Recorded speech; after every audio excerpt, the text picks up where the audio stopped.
Shalom, welcome to the Jewish Task Force, JTF. My name is Chaim Ben Pesach. This program is dedicated to elevating the soul of Brian Getcher.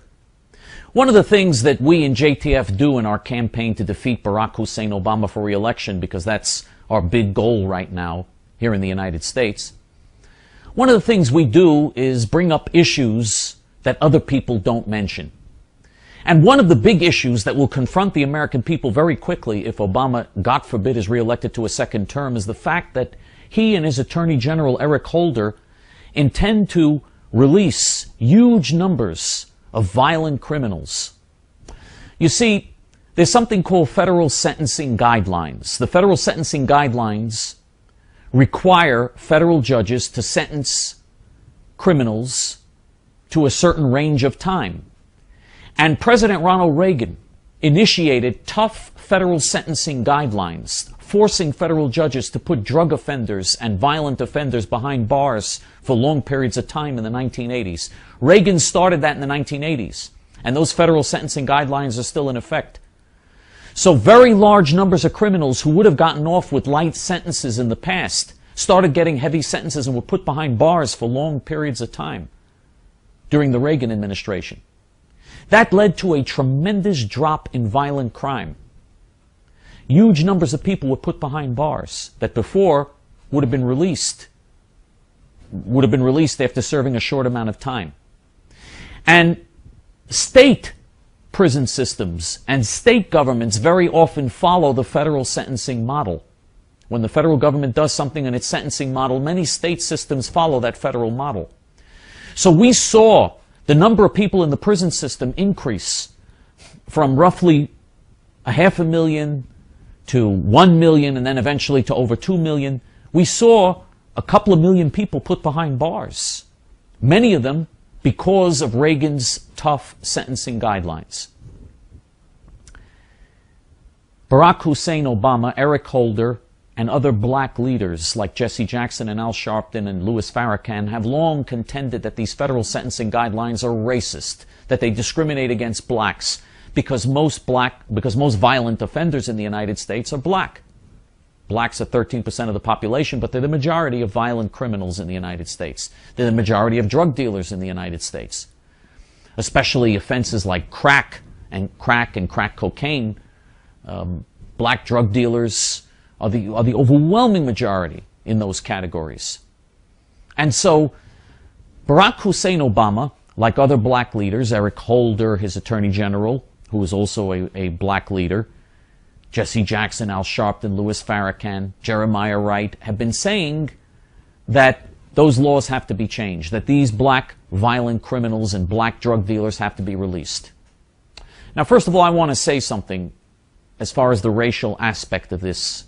I'm not the one who brings up the racial aspect. Obama, Jesse Jackson, Al Sharpton, Farrakhan, they're the ones that bring up the racial aspect, because as far as I'm concerned, these people should be behind bars for long periods of time, and it should not have anything to do with race. If a white offender endangers society, he should be thrown behind bars for a long period of time. If a white person goes around selling poison to people, because that's what a drug dealer does, he's poisoning and murdering people. He's destroying entire communities.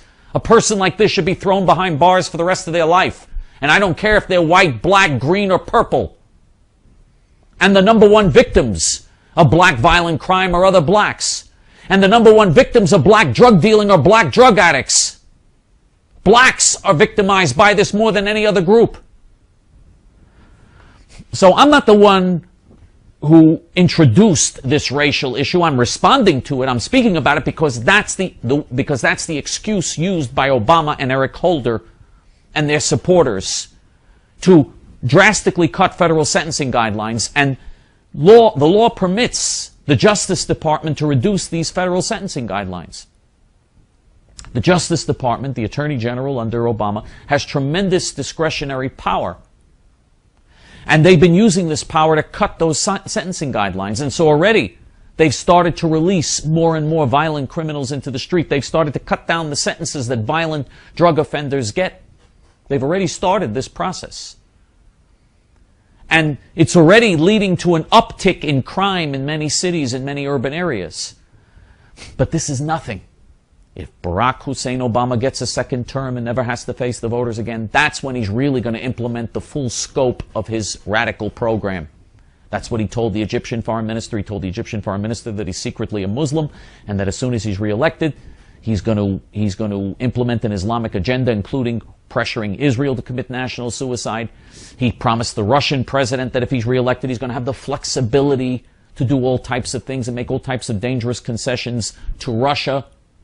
I mean, he's been going around telling everybody, just give me a second term and I don't have to face the voters again. Once I don't have to face the voters again in a second term, then you're going to see me really implement my program. So all the harm he's done in his first term, and he's done a lot, that's nothing compared to what's coming if, God forbid, he gets a second term. If he gets a second term, he is going to release huge numbers of violent criminals into the streets because he thinks these laws that take violent drug dealers and criminals off the streets, he thinks these laws are racist because most of the people that are taken in by these laws and are given long sentences are black.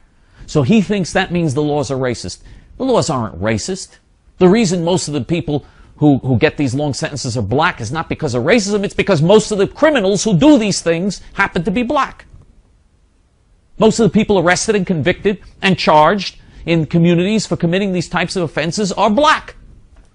So what, we shouldn't defend our communities because most of the people are black? We should have racial quotas in terms of how many people we keep in prison now? He's going to release hundreds of thousands of people into the streets again. Violent, dangerous offenders in the states are going to follow suit because many of the states model their sentencing guidelines after the federal sentencing guidelines. You're going to see the release of huge numbers of violent criminals into the streets if Obama's reelected. And he's going to say, well, this is justice. This is justice. This is what Obama and Al Sharpton and Jesse Jackson and Louis Farrakhan and Jeremiah Wright have been talking about all these years. Well, you give him a second term, he's going to do it. He's just started the process in his first term, but in a second term, it's going to be much more aggressive, and you're going to see a huge number of people released from the prison system. And if you don't realize what that's going to lead to, you got to be crazy, because our streets are safer, and America is safer and our children are safer when violent criminals are taken off the streets and thrown in prison for long sentences. They actually should be thrown in prison for the rest of their lives. But Obama thinks they should be cut loose because he thinks that this is racist to keep them in prison. God help this country. If Barack Hussein Obama is reelected to a second term, we have to do everything we can to defeat him before it's too late. All decent Americans of all races, Democrats, Republicans, Independents, we all have to work to defeat him. If you agree, and if you understand the urgency of this, then join our forum. Join our campaign to expose and defeat Obama. The link to join is below. You don't have to be Jewish to join the JTF forum. About half of our members are not Jewish. Hope to see you on the forum. Shalom.